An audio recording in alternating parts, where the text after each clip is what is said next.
Hello, this is a video of most of the Blüthner grand pianos that we have in stock made during the golden period for Blüthner. Before they changed the style at pre-1925, 1926, which is when they changed, and they've gradually changed. This is actually hybrid in the sense that this is an old style, but it's the new style logo. So sometimes you get that, not very often. This is 1924, so that's at the time they started to think about changing. Now, the minimum size of this older Blüthner style is 175 centimetres, that's 5'9" long. But they're a real inspiration, and in fact, I'm pleased to say that composers very often choose them, including Sir Tim Rice, who's just read an article that promoting his new tour, and in the article you can see a picture of him using one of the Blüthner's grand pianos, which is in his home. So this is the shortest of the Blüthner Style 5 grand pianos at 5'9". Underneath the video there'll be a link to all the individual pianos with a longer video of each one.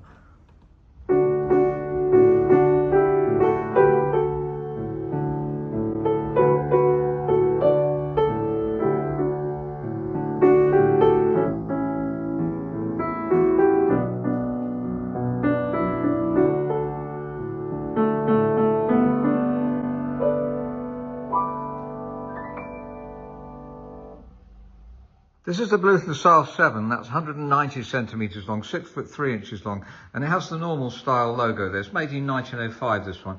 The Blüthners really from 1880 to 1925 are all very similar in terms of really special quality pianos. This is more like the style of piano that Tim Rice had. You see it's beautiful veneer on these pianos. Now, this has had an action conversion, which means that the original Blüthner patent action has been changed for a normal modern one. I'm not sure if Tim Rice's piano was changed like that. If you happen to be the tuner and watching this, then we'd be really pleased to know. I made a recent video about the difference between the Blüthner patent action and the standard roller action. If you'd like to see that, then I'll put a link underneath this video. We have a client who's a film music composer, and he still does write and regularly on a Blüthner patent action grand, but he also decided to get a standard roller action put in as well because he wanted to MIDI it up. And in fact, he doesn't really use the MIDI system, and he's not sure which he prefers. His son prefers the patent action, and he likes both. This piano has also been French polished by us, and it brings out such a contrast and beautiful grain. We love rosewood, and it's 30 coats of French polish with antique waxing to not give it too much shine, otherwise it's too reflective and you can't see the grain so well.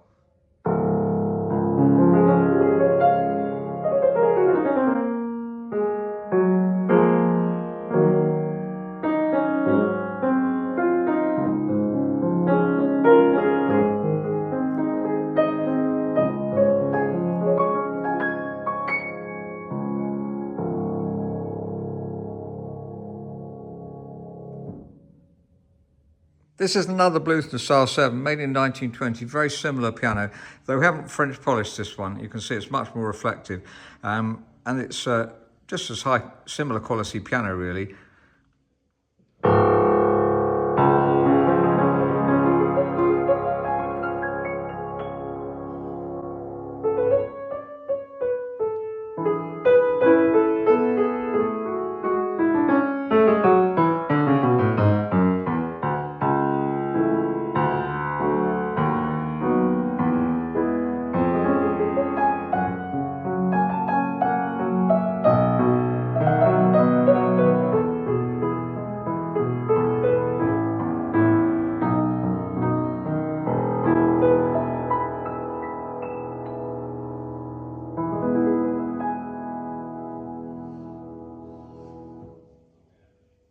This is the Bluthner Style 8 grand piano, made in 1909. Style 8 means it's got Aliquot scaling, and if you look inside, you'll see the word Aliquot on the frame there, and that's an extra string which is put to resonate in sympathy with the other strings. It really doesn't make a huge amount of difference if you're in the trade and you'd like to comment on that, but it's something they put on, and obviously they believed it would enhance the tone of the piano. So this has also got the original old style Bluthner logo, which they've gone back to using apparently. So nowadays they use the same logo. They had that period when they were using the more modern style logo that we looked up earlier. And this is how keys changed. Key tops have been changed. The last one, by the way, had the original key tops. So we can change them. If they've gone too far, then we change the key tops.